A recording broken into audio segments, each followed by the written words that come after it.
From your favorite source for Chicago White Sox talk, delivering news, interviews, analysis, and more. This is the Sox Machine Podcast with your hosts, Jim Margulis, James Fegan, and Josh Nelson.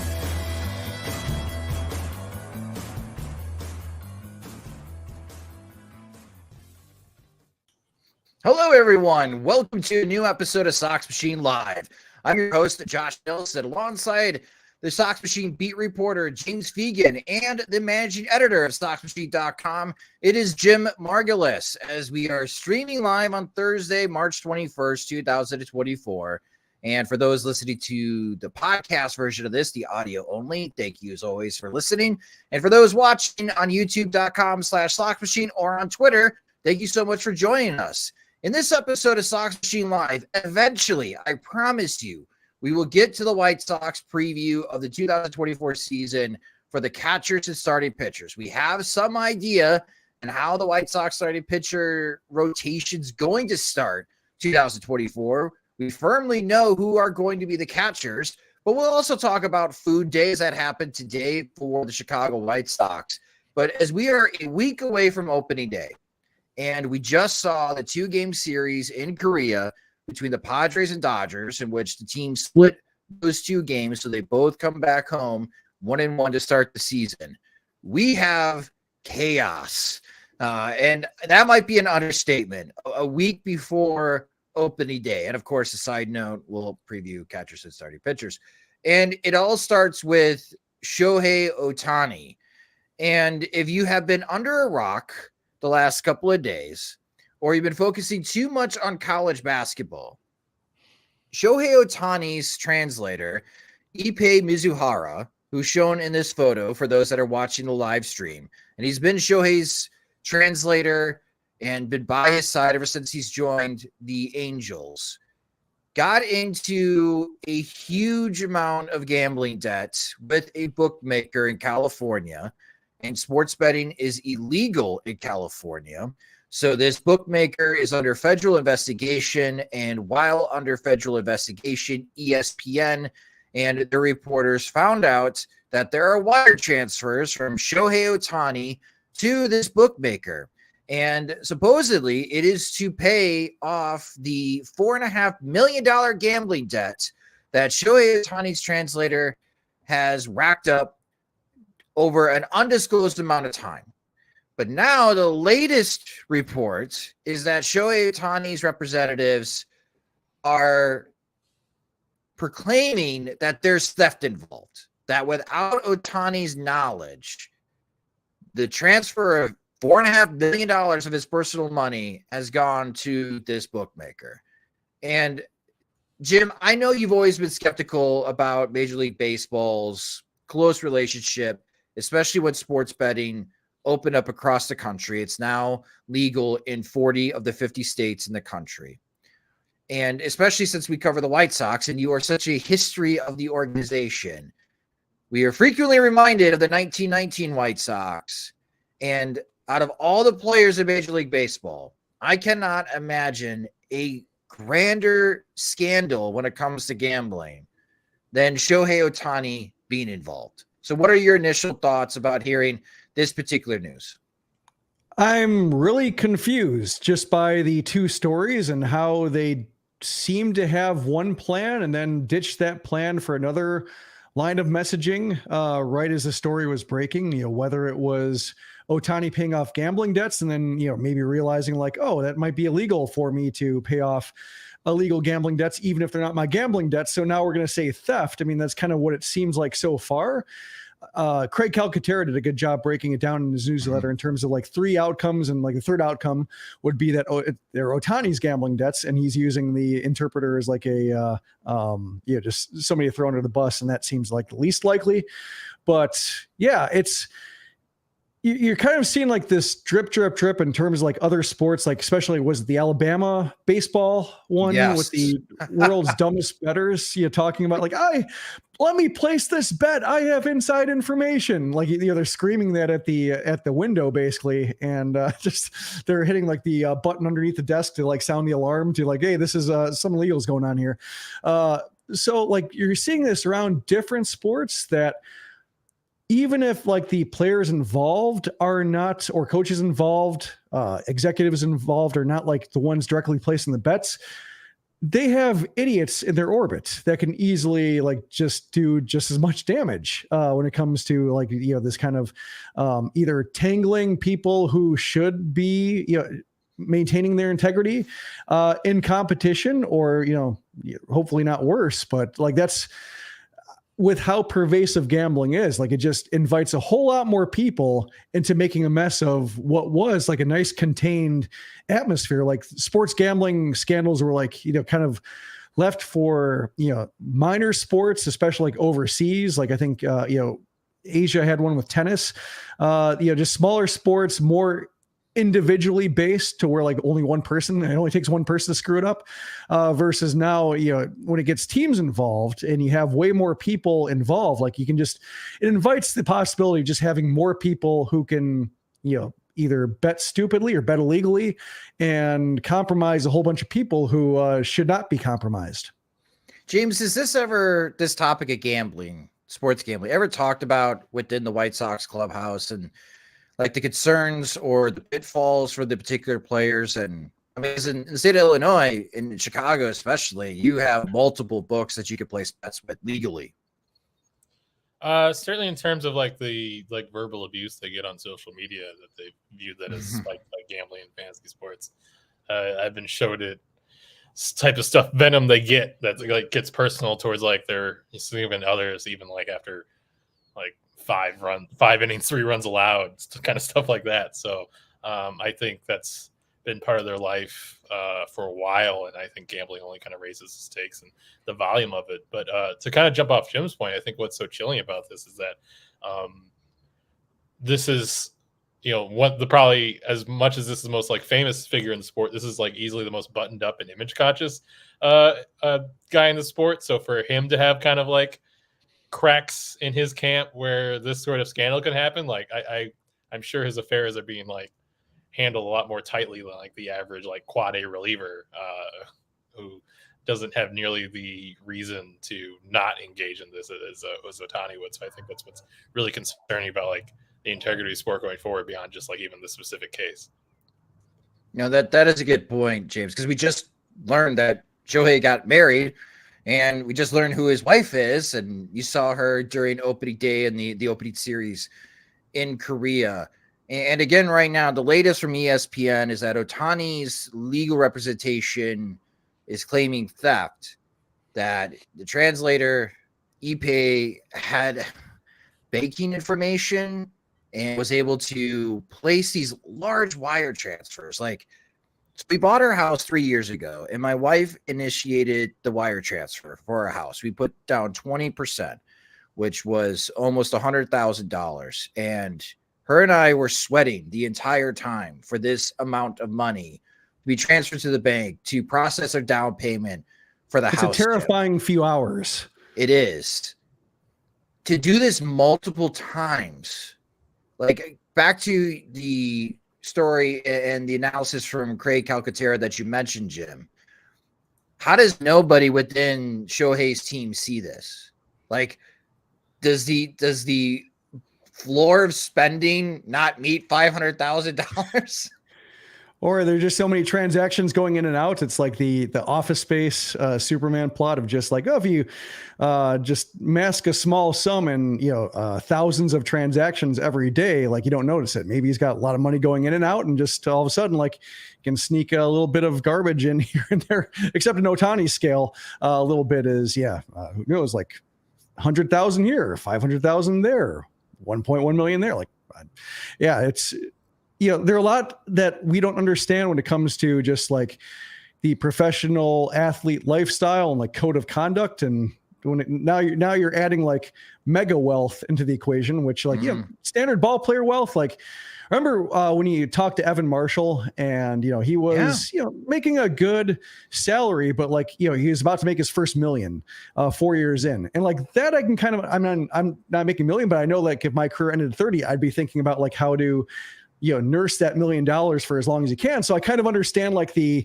economic forces underneath like a first year ARB salary, just because like if you have to make that last as long as possible, like I some saving strategies apply. But when it comes to a guy who just signed a $700 million contract, which is, even if it's like $460 million, even if it's deferred, all the endorsement money he's getting and so on and so forth, it's just probably like, now you're entering that world of the mega rich, to where like adds another complicating factor of just like, what do their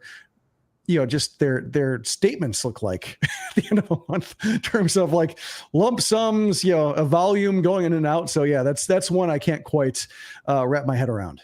The most recent like ESPN report had the note that, or the claim from Ohtani's camp, that part of the reason they couldn't figure out what Ohtani knew and how involved he was is that they were interviewing him through ePay, and thus the answers were unreliable. And so thus the claim that Ohtani first found out from ePay, like addressing the team, saying he has a big gambling problem, which like, it's a very unfortunate story and it's a lot of concern, but it's a real like Curb the Enthusiasm music starts playing moment as he's addressing the team potentially, and Ohtani is putting this together. Well, it reminds me of like when Joey Coro was translating for Manny Ramirez, and just like the answers, like there would just be a couple of reporters like, that's not what he's saying. They wouldn't tell you what he was saying, but like, that's not it. Yeah, there are a lot of egos like that from the Bartolo Colon era. We got this comment in our YouTube live chat from Lucky Spag. $4.5 million isn't anything when you spend how do you spend $22 million from a football team without somebody noticing it? And that's an employee of the Jacksonville Jaguars, laundering $22 million from the organization and putting it through DraftKings. So that's a good point. We've seen much larger, but the Chicago White Sox noticed $22 million missing, I assure you. Oh yeah, the White Sox would probably notice $22,000 missing. Well, except for that ticket fraud scheme, and those people went to jail as well. But yeah, like I'm curious on how this story ends. Ipe needs to get a good lawyer, because I think he is going to jail, no matter how this works out. But for Ohtani, yeah, he has to tread carefully, as Calcaterra mentions, even if he's trying to be a good friend and couldn't trust giving his friend the money, because who knows what they'll do with that money. But paying off this bookmaker directly, that breaks like the Cardinals' sin of rules, Jim, for Major League Baseball. And it raises the question of like, how does Rob Manfred, the commissioner of baseball, handle Shohei Ohtani with the suspension for breaking these two rules of, again, the greatest Cardinals sin in baseball, which is betting on the game, all the way back from the 1919 Chicago White Sox. So it'll be interesting to see and how Commissioner Rob Manfred handles that. But he doesn't have much of a counterparty, because what the hell is going on with the Players Association? Again, a week away. So the biggest player in the sport has this gambling thing going on, and there's a mutiny within the Players Association. So there's Bruce Mayer, who's the current deputy director of the Players Association. He was the lead negotiator for the Players Association with the most recent collective bargaining agreement. And then there's Harry Marino, which Harry Marino helped the minor leaguers get represented and get part of the Players Association.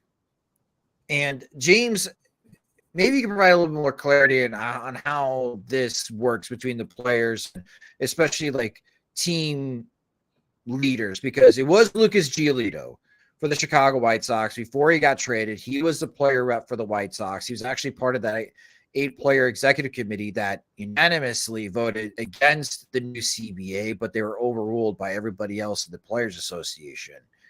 And we're learning from The Athletic and also Jeff Passan of ESPN in the last couple of days, players throughout Major League Baseball are having these emergency meetings to discuss just not only ousting Bruce Mayer, but they may want to remove Tony Clark, who is the director of the Players Association. So that would mean the Players Association would have brand new leadership. And again, we're a week away from opening day. So can you provide a little bit more insight of what you have learned as a beat reporter over the years, talking to various player reps for the Chicago White Sox, and like, how did this process work for the players' perspective? In what sense, I guess?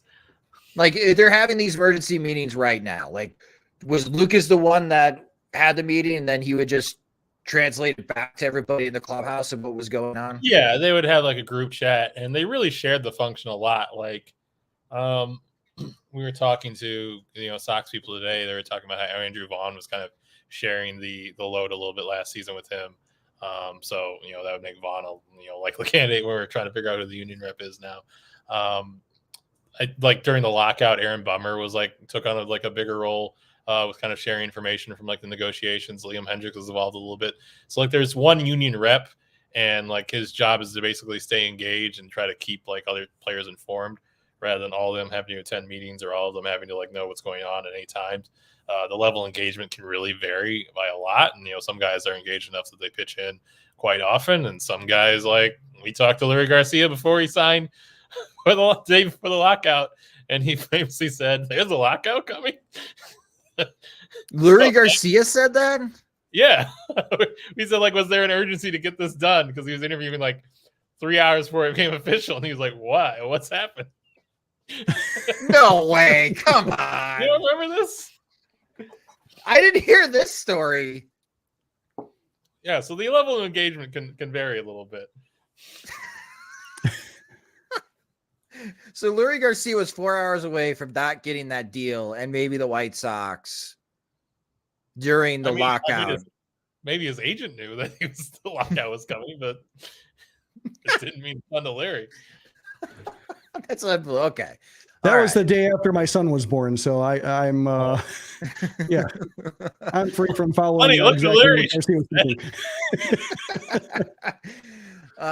So Jim, what do you make sense of this? Like, again, it is a mutiny right now between the players and the leaders of the Players Association. I kind of feel like they're looking to chop someone's head off after what happened in this offseason. And I can understand the players not being very happy and how this offseason transpired. But this collective bargaining agreement is through the 2026 season. So are they going to do this every single year? It suddenly displays from unified leadership, unified union to not anymore, just fire everywhere. Yeah, I mean, like, we'd been talking a lot about like the owners having cracks in the ranks based on like, just the profligate spending up top, and then like the, really penny pinching on the bottom, and complaints about revenue sharing money not being spent. The, huge disparity perhaps in, RSN money or whatever happens with RSNs. So, there's a lot of focus on that, or a lot of natural cracks forming and complaints. But yeah, this kind of came out of nowhere. And when I saw the revolt starting to foment, like I wondered if it was a case of just like a lot of anti-Scott Boras sentiment. Like, maybe it just, he's obviously a popular agent because like a lot of star players are hired by him, but he does gum up the market. Sometimes really slows it up when you're waiting for like the traditional top dollar player to sign and set the market downstream and such. And like, when you see his markets drag into February and March, it's a case of like, maybe just some players get impatient or angry. So maybe they're waiting for like a moment of weakness to try to, if they felt like, Meyer or Clark were, too influenced by Boras to maybe try to diminish some of that influence, but they just had to wait for like a, not just a winter where he waited longer than anybody would have liked, but he got a deal that nobody could argue with, which I think was the case with Harper. Manny Machado had Dan Lozano as an agent, so like he had the same winter, similar winter. And so it's not just a specifically Scott Boras thing, but it is these long, protracted negotiations are probably his signature more than anybody else.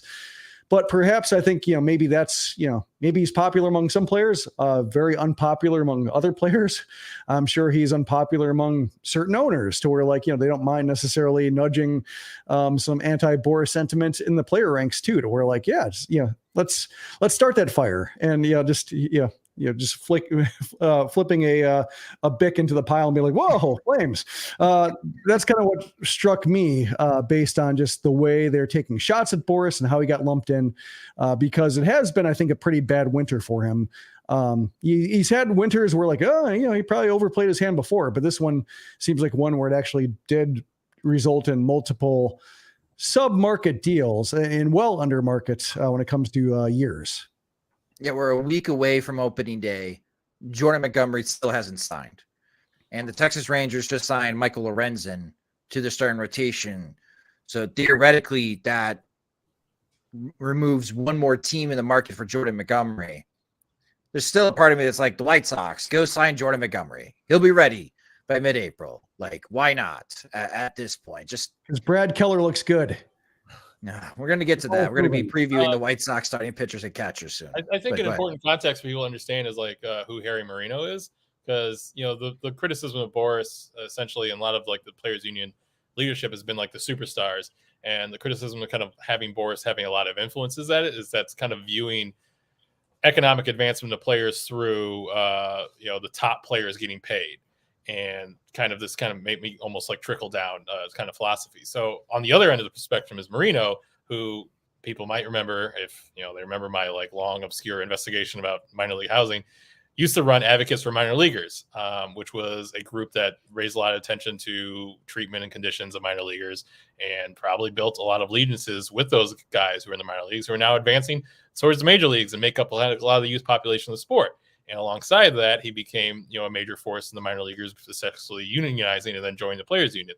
So a lot of like these 1 to 3 guys who are going to make up like a big majority, right as a lot of the senior leadership stepped down after the last CBA, they're kind of aligned to this like idea somebody who is really like kind of empowering for them, or had built a relationship with them before they joined the union, and they have maybe this different perspective from the kind of more established union leadership, guys who have been in the majors and guys who are kind of viewing their economic justice for players in maybe a different way, and not as bottom up as Marino and that camp would be. Yeah, especially if like the dollars aren't going to the top players or the stars as much as they used to, then the focus does turn to years 1 through 3 or years 1 through 6 really have to be an point of emphasis for the next CBA in order to try to make sure that they're not losing the revenue share that they had. And we had that conversation during the lockout, Jim. Like the focus of the Players Association, so much of it, as James pointed out, is like very to the top. Like next year's Juan Soto, right? He's the big free agent, and he can make maybe hundreds of millions of dollars in a new deal. And I say maybe because I thought Blake Snell was going to be making hundreds of millions, and he didn't even come close to that.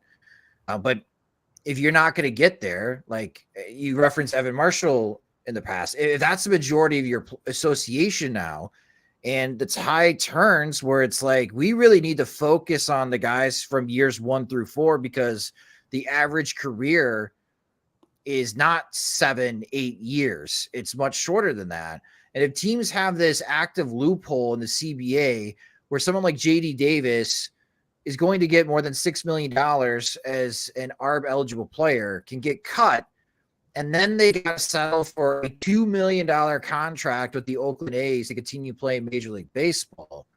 I mean, yeah, that greatly impacts the bottom line. I can understand, like, if you're in bed as Tony Clark and Bruce Mayer with Scott Boras, you have some of the best players on your side that could maybe wield a lot of negotiating power, not just with owners, but with the Players Association as well. But as James pointed out, as the league gets younger and new faces are joining the association, they may not want to listen to the star players. They may just look at them like, well, yeah, you're the 1% and we're the 99%. And we need to focus a little bit more attention to the 99% than the 1%. So we really do need new leadership to start coming up with a new strategy, because we can't have this type of CBA again after the 2026 season. So, Jim, I already got it scheduled in my Google Calendar, another work stoppage coming December 2nd, 2026, because I can't imagine the owners being cool with whatever would be proposed with this new angle, but I get why the Players Association's angry. Rob Manfred second then, right? Well, because he's still in charge, right? Through 2027, is it? Yeah, that'll be his last CBA he negotiates. Yeah, so his legacy, Jim. His legacy. Thanks to our friend in the YouTube chat. For those listening to the podcast, you would have already heard about this, but as we are live streaming, And thank you, Tim, for that comment. But our friend down in Wellington, New Zealand, Shane, JD Martinez finally signs to the New York Mets for $12 million. So another free agent signing a week before opening day. People are finding jobs. So that's good. Our next topic. So we shift over to the Chicago White Sox, and today was food day at Guarantee Rate Field. And if you're going to games this year, and I've heard from many of you that you are planning to not go to any games this season, those are usually the initial comments that I'm seeing on social media and Sox Machine about, oh, cool food, I'm not going to any games. But for those that are going to games this year, I hope you like sandwiches, because it's a lot of new sandwiches that are going to be on the concession menu items this upcoming season, whether it's in the general concessions or up in the club level, the 300 level, or the stadium club suites as well. But James, you got to tag along with me for food day. What was your favorite food day item? I mean, I think I could be a simpleton and say like the milkshake was good because it was a milkshake. So that was what was it? Campfire milkshake? Yeah, the s'mores milkshake. I don't remember the full title. They're always like some extra level of extravagance. As a like person who like works there 81 times a year and like winds up eating dinner there like probably 20 or 30 times and tries to not like make that add up in some way that like shaves 20 to 30 days off my life. I was optimistic about the empanadas. They were not like elite empanadas, but they were like, these are workable empanadas, and that's like a different thing than just like eating a burger or a deli sandwich like every time I go down. I felt like it was a good change of pace. I only got like the spinach and cheese one, but like it was like instantly just having an empanada full of shredded spinach is just like such an enormous increase on the number of vegetables I usually consume at a ballpark when I like go down to the 100 level. That like I feel like that can only bode well. Yeah, it seems like they're set on a slogan for the season with better at the ballpark, but like 2024 White Sox, eat your vegetables, I think would work pretty well as well. I'll send it to some people and see what traction it gets. Yeah, better at the ballpark, Jim. That is the slogan for the 2024 White Sox. White Sox baseball. We're trying to get regular.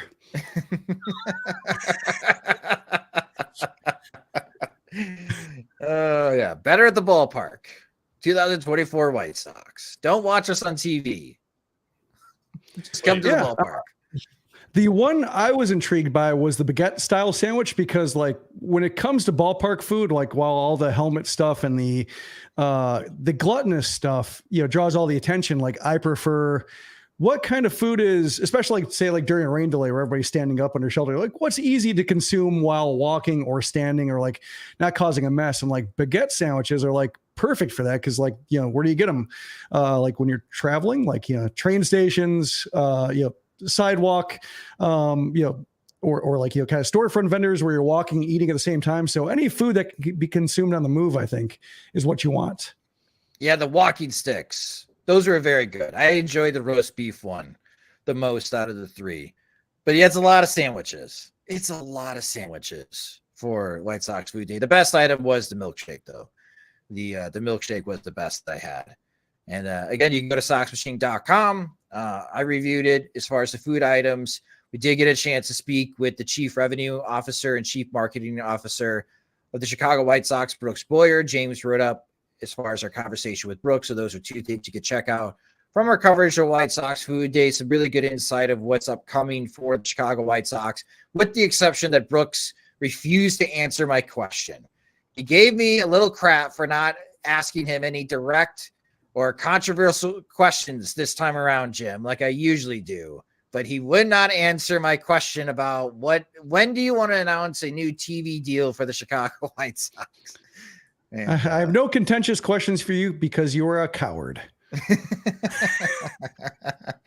He refused. Yeah. But he did address the security question, though. So I was about to say, we asked about security, and he wound up telling us like kind of details of a report. So I was like, all right, that's yeah. That was the one I was most worried about. Well, that, and does he really need a ballpark village in order to compete with the other teams? And the answer is yes. Yes. Yes, they do. It's a ballpark village to raise a ballpark team. In today's baseball, I guess, according to the chief revenue officer for the White Sox. They are not backing down from that. No, they are not. And without saying like why they don't have one in their current stadium. Right. Right. Yeah. Why don't you have a neighborhood around your ballpark, Brooks, Jerry? Yeah. Yeah, I guess that could have been my controversial question, but I'm going to save that question because next Wednesday night at the Remova Theater, we are having a live podcast along with our friends from the 108. And we're going to be having special guests joining us for this event. And again, doors open at 7:00. Show starts at 8:00. And one of those special guests that we're able to announce is the 11th Ward Alderman, Nicole Lee, will be joining me on stage. She'll be helping kick off the show. So she's going to be providing her insight, her perspective of what is going on between Bridgeport and the Chicago White Sox. So we're very excited to have Nicole join us. Again, that's our opening day eve show, Wednesday night, March 27th. Doors open again at 7:00. The show starts at 8:00. You can get your tickets at removachicago.com. James and Jim will also be there as well.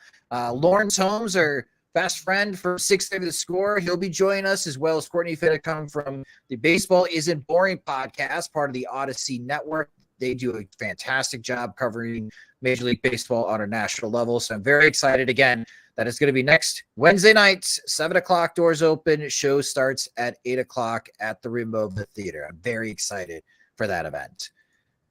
Now let's move over to previewing the Chicago White Sox catchers and pitchers for the 2024 season. So in previous episodes, before the Dylan Cease trade, we preview the White Sox outfielders, feel good about Luis Robert, hoping that Dominic Fletcher and Kevin Pillar can put together one more season, and we'll see about Andrew Benintendi. We preview the White Sox infielders. Maybe Yohan Makata can break out and have a 4-WAR season, but outside of him, who's going to step up in the infield? With the White Sox catching situation, Jim, with the White Sox sending Corey Lee to AAA, we're going with Max Stassi and Martin Maldonado. Not a surprise there, going with the veterans. But it does raise some questions, especially with Martin Maldonado. And in the Veterans Committee Sox Machine group chat, which there are still spots available if you want to be part of our VC, you can reach out to Jim and I to apply. There's been really good conversation, really good questions about Martin Maldonado's ability to still be a major league catcher. And spring training hasn't been inspiring, let's say, from Maldonado's effort. Other than the framing numbers, which have been awful for Maldonado in recent years, what are the other metrics that White Sox fans have to pay attention to early to see if Maldonado still has staying power to be a major league catcher? Well, based on the way he was kind of boxing Garrett Crochet's pitches today, like pass balls could be one. It was really odd watching the Royals broadcast and just seeing him like almost fighting what Crochet was throwing. And he had caught him in bullpens, but not in actual games. But that was like a slightly worrisome and just had me thinking like, my concern with Maldonado is that he's been with the Astros, and like the Astros probably can make a lot of catchers look good just with the way they, seem to have like great game planning up and down the organization, great information flow to pitchers, hitters, etc. That often leaves like other teams wondering like, oh, this is what it's really like to, know what's going on versus, teams like hearing about the White Sox and how they sometimes lagged behind college programs in terms of what they knew about, what other pitchers were throwing and such. So I wondered, based on the quality of their team and quality of information, like whether Maldonado, they could just carry him. And he, sure, he's a great game planner. He provides all the intangibles you want in terms of inspiring confidence, but everything else, when it came to the guys throwing to him, the guys hitting around him in the lineup, could all hide him. Even like when his framing numbers, plummeted, like he still brought enough of that veteran presence to, pacify everybody basically and be happy he's there, because everybody else is producing around him and everybody's more mad about Jose Abreu not hitting than Maldonado, not providing much when he starts. So like, when you take him from that, very comfortable environment and move him to the White Sox, where like there will be no other bets masking his lack of a bet. Like the White Sox have like a top 3 or 4 in the order, maybe a 5, and then you have like 4 9 hitters afterwards. So like you skip right to the bottom of the order. So you have that going on. Then you have pitchers who struggle to throw strikes. So like they're going to need all the framing help possible. Kind of reminded me of like Carlos Rodon throwing to Omar Narvaez before Narvaez got good at framing. And Carlos's wife complaining about the strike zone. It's just like, well, if he picked a better catcher, maybe, meet him halfway to save some strikes for him versus like, getting comfortable with the guy who is not good at receiving strikes. And then he got good after he left the White Sox. But like, there are a whole lot of elements here to where like it could be, ugly. And if it's ugly right away, like, will the White Sox admit it, or will they try to talk around it because they believe so much in it? Like, he doesn't have, he's got the reputation, like a sterling reputation around the league, but like if you apply it to a situation that he can't help, I guess I'm curious how long the White Sox are going to be married to the image of what he is, if like nothing is showing up, or like the White Sox are so bad that what he does offer doesn't make a difference. Yeah, because it's the tangibles that we can't track, right, James, that the White Sox rave about. The game calling, the leadership, the things we don't have we can't quantify those skills that Maldonado has. So I just feel like there's going to be some podcast episodes of the future in May, especially where Jim and I are just going to look at you and be like, why is Martin Maldonado still getting starts over Max Stassi? But it seems to be those two particular attributes, I guess, the pitch calling and leadership. I mean, how long can that really carry him to still being a major league catcher? And I think the idea of bringing him is that you're not getting production that's like tangible in any way. And I think it's kind of alongside, the stakes of the season where, ideally the influence that you think is going to be useful to a lot of young players long-term shows up in the results in some way or in their performance. But also if it doesn't, and you're just we sucked in 2024, but I learned a lot of stuff from Maldonado that I still use in my career. I think that's kind of like the useful outcome that they see out of it. But the way for that to become visually like unpalatable or just even functionally unpalatable is very easy. Like, one, what if like Max Stassi, who obviously is coming off like a major hip injury, like, beyond the whole, actual reason he sat out last season. What if he's hit like league average in the past? Like, what if he's playing well and you're still using like Maldonado as your primary catcher, as Grifol has initially plotted out to do? Like, that can make that very weird very quick. Or if like there's any legitimacy to like what Corey Lee has done in spring training, he's playing well in AAA and you want to actually give him playing time, that seems like an actual developmentally useful thing to do this season, then yeah, that seems like it should give way in terms of Maldonado's playing time. But how quickly someone like Pedro is going to move off of giving Maldonado a lot of reps, how palatable that will be for Maldonado if they move him away from being the starting catcher right after he's kind of doing that same fight last year for a team that had World Series ambitions. That all seems like it could be very complicated to navigate if the kind of plot for how he kind of gets phased out, or maybe ideally isn't the primary catcher at the end of the year, isn't something that's already been mapped out to him and he's on board with, which I think it could be hard for any player to be on board with, because he's obviously here because he thinks he can still play and can still prove himself as a full-time guy. I did want to mention, before it slipped too far away, that one time in 2017, like Rodon was coming back from an injury, and I just kind of made like this casual comment to Narvaez, like, hey, you excited to see Carlos back because you guys like work together? Maybe it's 2018. And he's like, yeah, sometimes I think I hear his voice around the hall, and I like look around the corner like, is Carlos there? And then he's not. So I'm excited for him to come back. And I was like, I'm never questioning this pairing again. This is an intensity that I'm to walk into. So at that point, it's like, this goes beyond strategy. All right. That's good. Is Carlos. Well, so James, to follow up back to you about Grifol and Maldonado, because that is an interesting perspective that you bring to the table, because last year it was Grifol and Tim Anderson, and how he would never drop Tim Anderson from the leadoff spot except for the bat second, which completely missed the point of our criticism and understanding that one of your veterans is on the struggle bus that is impacting the entire rhythm of the lineup.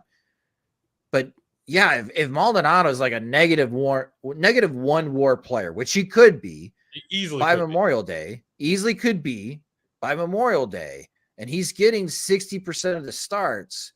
But Grifol says, I don't care about any of that. That's for the nerds, or that's for everybody else that goes on the internet.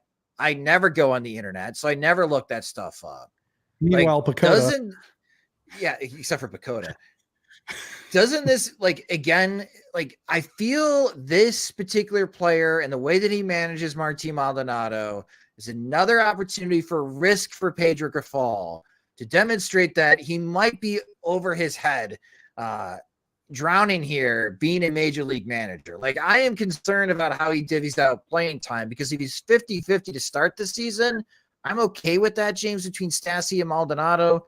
But at some point, if Stassi's a league average hitter, you got to move forward with Stassi, don't you? Yeah, I mean, another converse like scenario could be like, obviously he looked really out of sorts with Crochet today, and I don't know if that's like, plus deception for Crochet or what, but if you're into the season where half the offense isn't hitting, and Crochet and Estrini and a couple other guys are like swearing by Maldonado, or like saying that like they work with him best and want to work with him best. And I think Grifol could turn around. It's like, why is this the one element of their offense we're like pissing ammonia at? Like, we're developing these arms, we're teaching them how to go navigate through games. Like, we're already rubbing together sticks to score 2 runs per night. Like, is it really worth it to take this extra step just to try to get like a little bit better bat from like a non-offensive position already? The stakes of the season could make it seem, not super vital to move out of a guy if you have people like actively touting the mentorship aspect, which pitchers are they readily do that. I mean, I can dig up old quotes of people saying nice things about like Yermin's catching from back in spring training. Like, pitchers are going to testify and speak well of the guy that they're working with and going to war with every day. And unless like things are really awful, it's funny because like I'm wondering what's the way to tangibly show the impact of somebody whose impact we know is only going to be intangible. Like, what way can pitchers really speak to like how he's improving them, other than just like, he told me to throw a fastball and I was scared of him, so I did it and it worked. Like, are we going to get those kind of anecdotes?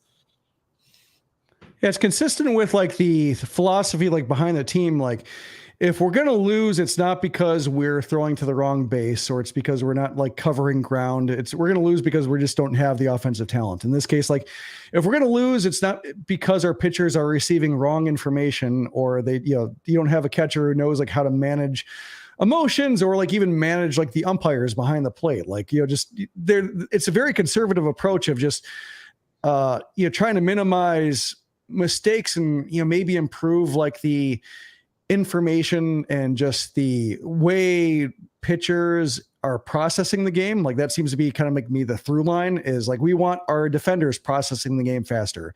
We want pitchers processing the game correctly. We want them to have confidence and do things decisively, kind of like the whole fast thing, but for pitchers. And maybe that's true, but like, I'm thinking about like if Crochet or Nastrini talk about like, I'm really throwing well from Maldonado. Like, how would they know? They just got here. Like, when it came to the role and how many innings they've thrown, like, try swapping them out. Like, it's one thing, I guess, like if Lucas Giolito and James McCann form a pairing, because like Giolito's thrown to enough guys and he's had some struggles. He's had some ups and downs. Like, he might know the difference. But when you have this many young pitchers, or pitchers who are coming off injuries and coming from the KBO, like all sorts of a variety of experiences that aren't standard major league fare, they really don't have the healthiest base of comparison to really like make decisions around. And I guess we saw like Grifol tip this a little bit with Corey Lee last year, talking about like, I don't care what he hits, I want to know how he's defending. And like, Maldonado will test that, but I think like it's going to be a case of like, if his framing numbers, like if last year wasn't aberration or just some kind of weird calculation of like a part of his technique that he fixed, and like all is better on that front, if he is like league's worst framer, one of the league's worst hitters, one of the league's slowest players, and then like the staff ERA is like 5 point something, like when do you and say like Corey Lee's hitting well, or Adam Hackenberg looks like a credible third catcher, maybe a second catcher if you push him in that role. I think they're, fortunately with the White Sox, the way they've accumulated some, interesting catching depth at AAA and probably AA too. You don't have to stick with Maldonado if you don't have to. It's just a matter of like whether, with the way they're stressing like information and processing the game, like whether they feel like they have to be married to Maldonado because like he's the only guy they trust to do these things correctly. With Max Stassi, Jim, what are some reasonable expectations for him? Because again, he missed all of last season. Yeah, it's you have that, and you have like the whole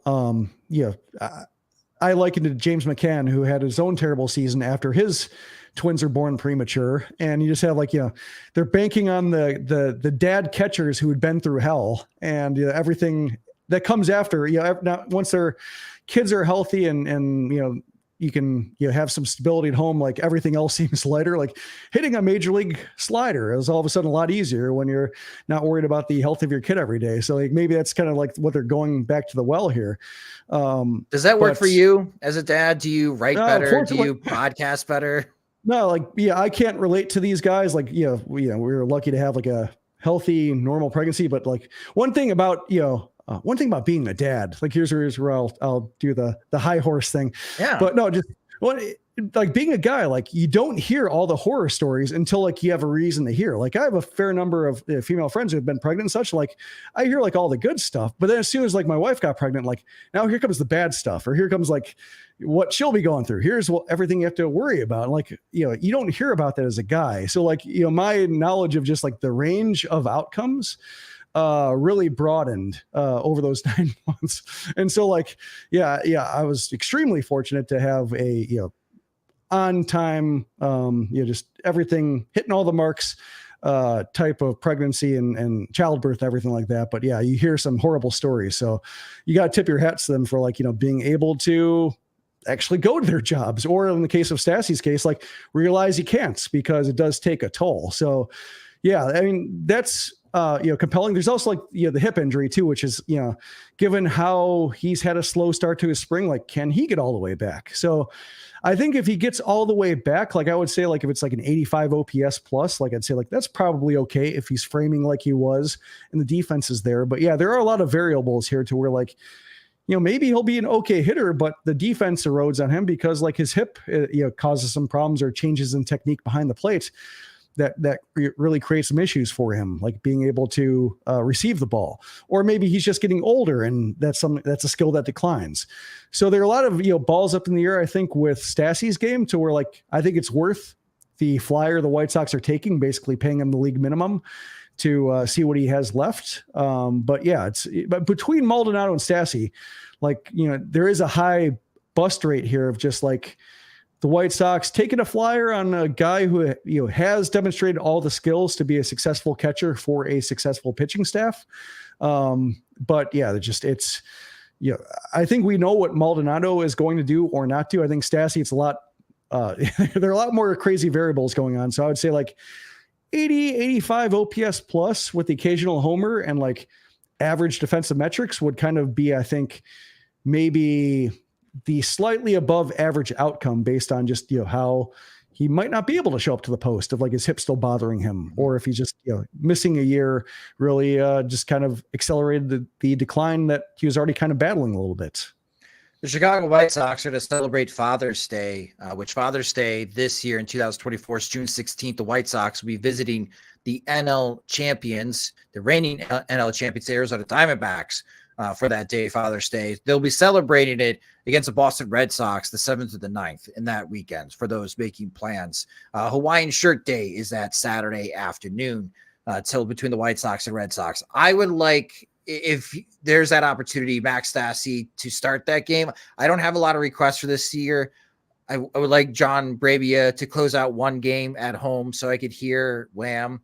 I think it'd be a really cool moment, especially for Max Stassi, if he gets a chance to start that game for the White Sox, and if his son is able to attend. I just think that would be a really cool a good emotional moment for someone that went through so much in 2023. I find myself rooting for Max Stassi to have a good season because I know we don't talk a lot about him. Whereas in Martin Maldonado, I don't know. He's got a lot that he needs to sell to me because I think we're just going to spend so much time arguing with Pedro Grifol, Jim, this upcoming season. Well, forget all these advanced metrics. Let me tell you what he's doing well. And being like, Pedro, no, the things that you point out, we can track and let us tell you he's not even doing those things well. Yeah, Maldonado, he's basically made, like, his legacy is secure, and now it's just a matter of like how many more years he has. Whereas Stassi's had some ups and downs and some interruptions, and so like you would like to see him be able to have at least not terrible off-field trauma basically, and then like a hip injury just kind of combined to cut what was like a underappreciated type body of work and kind of skill set be cut short. Yeah, we'll still see Corey Lee this year, White Sox fans, because you need three catchers. I mean, Maldonado, Stassi, they could easily go on the injured list. So we'll see Corey Lee. I think he's the next man up for the White Sox of the catching side. We talk so much, James, about Colson Montgomery and Brian Ramos, like preserving their 45 days so they could still be eligible rookies next year. Is Edgar Caro on that radar, or is he still too far away from possibly seeing him in September this season in Chicago? I think it's a possibility. I don't think it's the same way where you map it out with Colson and seemingly the only way it doesn't happen is health. Like he didn't conquer, like he held ground at AA last year. He didn't conquer it. We kind of want to see the way the offensive skill set plays against upper level pitching because we haven't seen him necessarily thrive against anything above A ball. And he kind of got rushed last year in some weird way that I don't really understand the motivations for. The Sox sent him back to Birmingham when they optioned him, so I don't think they see him as like on the doorstep. I think you need to see him really kind of dominate AA pitching. They really felt he kind of wore down at the end of last season, and it was kind of short of the 90 games caught threshold. So I think that's another reason they'd probably be a little cautious to call him up, is that, likely when you're considering it, he's probably already going to be nearing his career high. And in that case, you kind of got a situation where maybe you call him up in September if you have the roster spots for it, just to like experience, hey, maybe Maldonado's still around. Maybe he's on the IL. Maybe it's good experience or exposure either way. But then people are maybe shrugging their shoulders and going like, what WTF when he only starts like 4 or 5 games, but it's really that he's not conditioned to really, you want to stretch him in the hardest games he's ever played in his life when he's already 15, 20 games above his previous career high for catching. So I think you definitely want to see him take over that job at some point during the 2025 season, but it doesn't necessarily require him to debut during this season to accomplish that.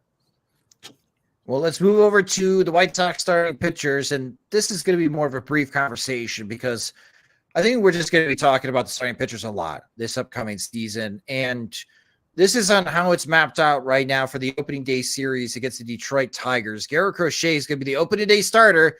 We joked about it in the last podcast episode. Why not? Let's get crazy. And Pedro Grifol said, sure, let's run with it. So the White Sox are going to roll with Garrett Crochet. He made his one of his last starts of spring training earlier today. He threw 80 pitches. Garrett Crochet did in his spring training start. Only lasted 3 1/3 innings. That's kind of the concern, but he threw 80. So let's see how he recovers from that performance. Mike Soroka will take the ball in game 2 on Saturday. That's the scheduled game against the Tigers. That is a 1:10 p.m. Central Time start, by the way. And then on Sunday, it's Eric Fetty, the new guy. He'll be the White Sox number 3 starter to start the season. So that's your first 3. We still haven't gotten confirmation from Pedro Grifol and how the rest of the rotation is going to be, but we are projecting that'll be Chris Flexen and Nick Nastrini to roll out the rest of the White Sox starting rotation. But there is the talk about how the opening series is going to roll out, and at least that homestand, because the White Sox next series is at home against the Atlanta Braves, and how this pitching matchups will work, especially with Garrett Crochet learning on the fly and trying to be a starting pitcher. And it comes this tweet from Daryl Van Schouwen of the Chicago Sun-Times Speaking with Pedro Grifol today, Grifol said the White Sox will need a fifth starter on April 3rd against the Braves, the White Sox sixth game of the season. Opening day starter Garrett Crochet would pitch on 4 days rest on April 2nd, but day 2 starter Mike Soroka would be on 3 days rest on April 3rd and will pitch April 4th at Kansas City. James, can you possibly translate what Pedro Grifol is trying to convey here and how the White Sox first 2 series and the first run through the rotation will look like? So you have the off day right after Crochet makes the opening day start. So Crochet now has this extra day of rest, but everyone else is essentially on rotation. So when you get to the fifth starter slot, you have basically Crochet fully rested and you can use him again, but you can't just skip the fifth starter slot because no one else has gotten that extra day. So thus you have to have your fifth starter there after Crochet and then go back into your normal rotation 2, 3, 4. The thing is, like, why is this super necessary? Like, are you that eager to skip your fifth starter? Is it allow you to, if say the fifth starter is Nick Nastrini, not break camp with him, and thus you have an extra arm for an extra couple days? Is that super useful?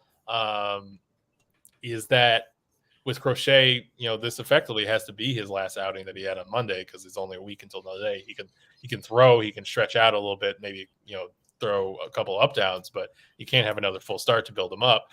He's going to be, especially since they're already kind of thinking him as someone they're going to really monitor the innings of, be surprising to see him throw more than 90 pitches like in his first start. And you're still kind of building up. Do you really want to keep him on regular rest? Or maybe is that part of it, just that he's not used to having extra rest and throwing off his routine anymore, kind of an extra little,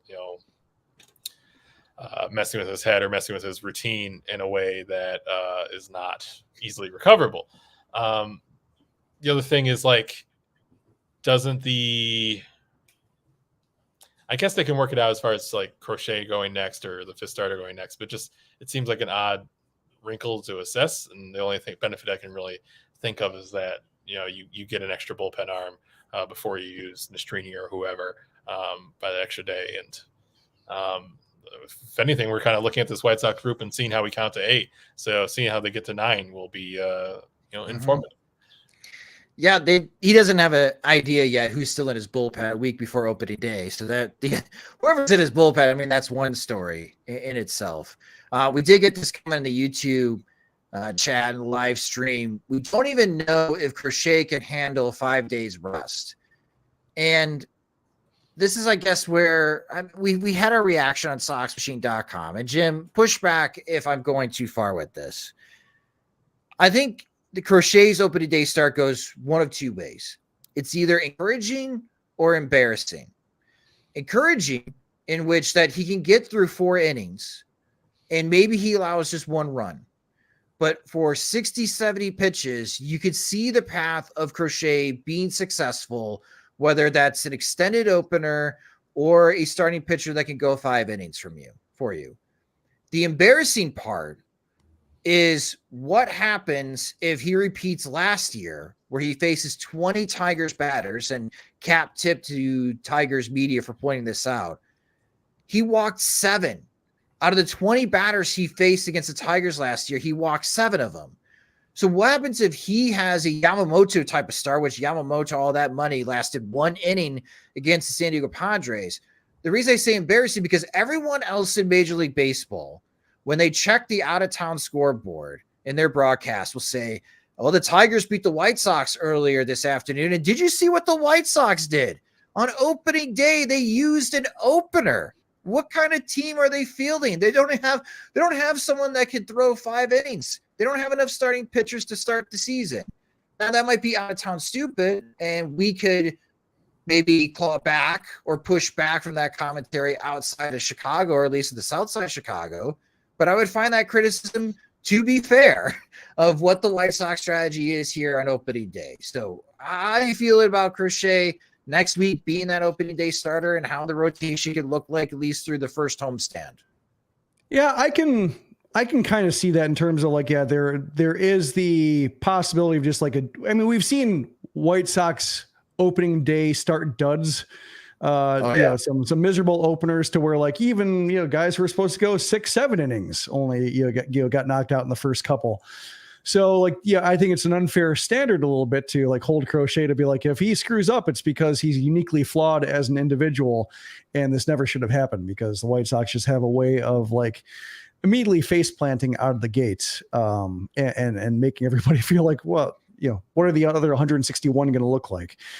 So like, I think I will probably be the, moderating force in among the two of us in terms of like trying to bring it back to the center and say like, oh, let's, build up a few more starts to kind of see what the consensus is. But yeah, just, my read on Crochet, like watching him today and just being like, well, you don't know if his breaking balls work. You don't know like if his secondary line of attack works. Like we know he's locating the fastball better to where like, I don't think walking the ballpark will be a problem. I think the problem will be if like he's only getting his fastball over, or if his fastball is the only strike that gets swings and misses like in the zone or like turn into strikes. You could see like either really long at bats that end in singles and he just like ends up throwing 3 innings because he's already at 80 pitches, or just the second time through poses some real problems for him. So like, having watched him in the desert, being like maybe not the greatest environment for like his secondary pitches, but also like he just might not be somebody who has secondary pitches, plural, to where like, he's somebody, it's a really guys. Yeah. So like, it's a pretty grand experiment here in a lot of ways. And, my thought was like, I hope, and taking it back to gambling up top, but like he may never qualify for a win. Like if he's at like 80 pitches, like he's somebody could just be like 0-10 or like have the Dylan Cease Kannapolis record, like 1-11 or something like that, just because like you get saddled with all the losses when he leaves while trailing. But like when he's ahead, like he may stop at 4 1/3 because like he's already 75, 80, they're managing it. So like he's somebody I think who could use an opener just to allow him to pick up a win every once in a while, if it turns out like he's not able to go 5 with a lead all that frequently. Yeah. Again, the whole embarrassing angle would be on how everyone else nationally, Jim, talks about the White Sox. Like that's how they would point out, be like, I can't wait to circle the White Sox series on our calendar, especially if they don't have enough starting pitchers to have one on opening day, where we would say, I mean, they're trying. They're like trying to figure out if Crochet can be a starter. Again, I don't think he will be, because to your point, like the secondary pitches, we'll be previewing opening day coming up. There's so many questions. He may throw 80 pitches and 70 of them are fastballs. Let's see how good the fastball really is against the Detroit Tigers. But it's Flexen and Estrini, right? James, is that where we're rolling with their projection? I know I said that earlier.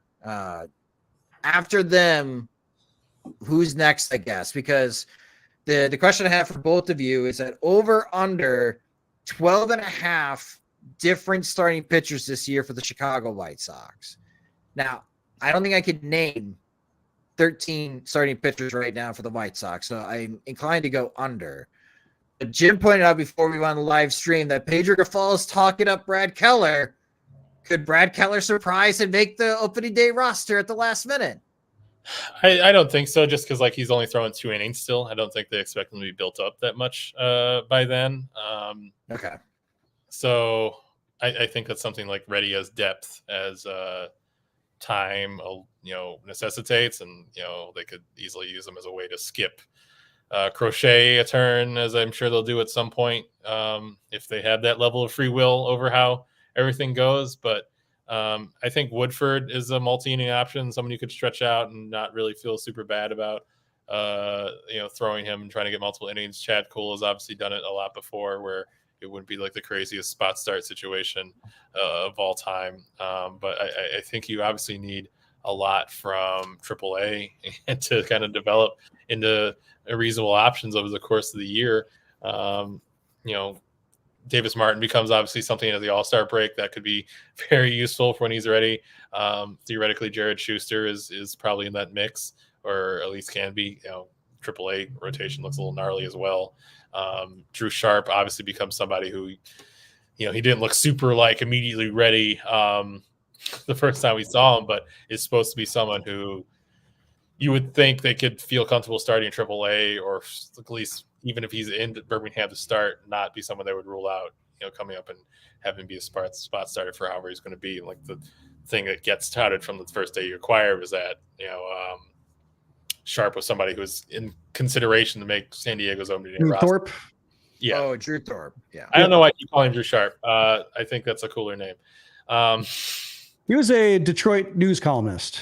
Right. Jake Eater, if he ever got right, would obviously be somebody who could make the majors pretty quickly, though. Seeing him like have the level of control where you really feel comfortable with him every 5 days feels a little projective. So Kai Bush would be in that mix as well. There's a lot of like maybes, especially with Getz also suggesting Iriarte can make it, but I'm very on the idea that like Flexen would hold down a rotation spot all year because I'm like trying to develop as many puns as possible. I've been talking with old friends, flexual healing, flexual eruption. I want to flex you up. Flex slides and videotape, Flexi Beasts, Masters of Flex on the basis of Flex, Flex Appeal. There's a long season to kind of work these up, and I think making 30 starts is really the only way I can get all of them in use. Yeah. All right. I love that for you. I love that journey. Can't wait to see those headlines at SoxMachine.com during the season. Last year, 11 starters, Jim, for the White Sox. They had 11 different guys make starts for the White Sox. So if I asked you over under 12 and a half starters for the White Sox in 2024, you taking the over or the under? That makes me say under, but then you look at, who took those starts, like Cease, obviously, like, he doesn't miss starts. So like he's somebody whose spot you never have to worry about. He's gone. Clevenger missed a little bit of time. Giolito and Lynn were traded. Also, they tend to miss time. So like Cease was like the only beacon of stability in the rotation, and it got to 11. So now that, so maybe 12 and a half seems a bit high, but like I could, I was going through the list. So I had Crochet, Soroka, Fetty, Flex, and Nastrini. Then you go Toussaint, Schuster, Thorpe, Iriarte, Martin, Cannon, Bush, Keller, Cool, Woodford, Eater. So that's like, 15, 16 names, not counting like the random guy like a Toussaint last year who they picked him up off the waivers. And then he's making starts. Jose Urania, another guy who just, made starts after, being a waiver claim. So the White Sox did turn a couple of those guys, from just random. And I think they'll be in random claiming mode again. I think there's gonna be a lot of turnover to where like you could see just various cameos. So 12 and a half seems high, but I think like this would maybe be the year it happens because of either if they trade, they try to flip a couple guys at the deadline, or, Soroka gets hurt again. And then it's just a whole bunch of trying not to embarrass any one individual by exposing them too much to starts. And, getting through 162 becomes like a really shared burden among like a more than a dozen individuals. So I think I will say over, but it does seem like uniquely high and like probably wouldn't do it again. Or do not recommend doing that again. I love that the YouTube comment section is feeding James more puns. We got flexual dysfunction, flexual chocolate, flex in the city. I thought about flexual chocolate. I don't know how to get it like in context, like in games, because some like things are really easy. He has a great start in San Diego, for example, flex on the beach. He learns a new pitch, flex education. You talk about how cheap the rotation is, flexible spending account.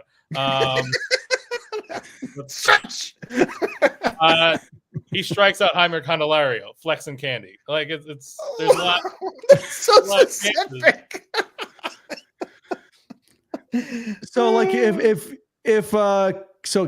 Candelario gets an 0-2 count against Flex and then fouls off a couple pitches, draws a walk, are we going to hear like a pained scream from the press box?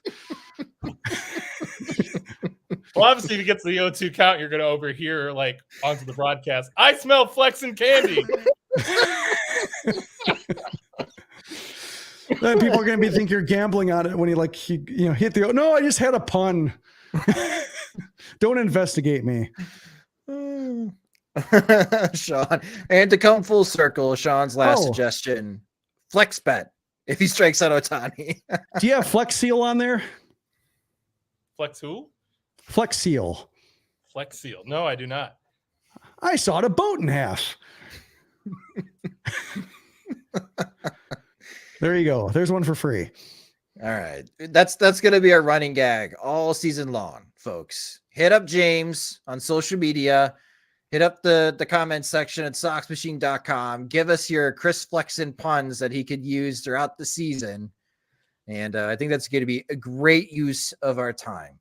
But hopefully this podcast was a great use of your time for either watching or listening. Thank you so much again for watching and listening to this episode of Sox Machine Live. Again, one last reminder, we have our live podcast, our live show at the Remova Theater, Wednesday night, March 27th. Doors open at 7 o'clock. Show starts at 8 o'clock. We still have a few tickets remaining. You can get those at removachicago.com. But that will do it for this episode of Sox Machine Live. You can subscribe to our YouTube channel at youtube.com/Sox Machine for all of our videos. I've been posting up videos of MLB draft coverage as well of some of the top prospects as we get into conference play, an opportunity for you guys to see their highlights as well, so you can get more familiar with those types of draft prospects. And of course, the Sox Machine Live episodes and other videos we'll do. Please hit the subscribe button for our YouTube channel. And if you don't get a chance to watch the video, or if you just like listening to us in the car or on your commute on the train into work or into school, you can always subscribe to the Sox Machine podcast wherever you listen to podcasts, such as Spotify and Apple Music. And of course, follow us on social media. We're on all the platforms: Twitter, Instagram, Threads, Blue Sky. We're at Sox Machine. I'm at SoxMachine_Josh. You can follow James at JR Fegan. Sox Machine Live is a production of SoxMachine.com. You're for all things Chicago White Sox baseball and part of the Blue Wire Podcast Network. Alongside James Fegan and Jim Margulis, I'm Josh Nelson. Thanks for watching and listening.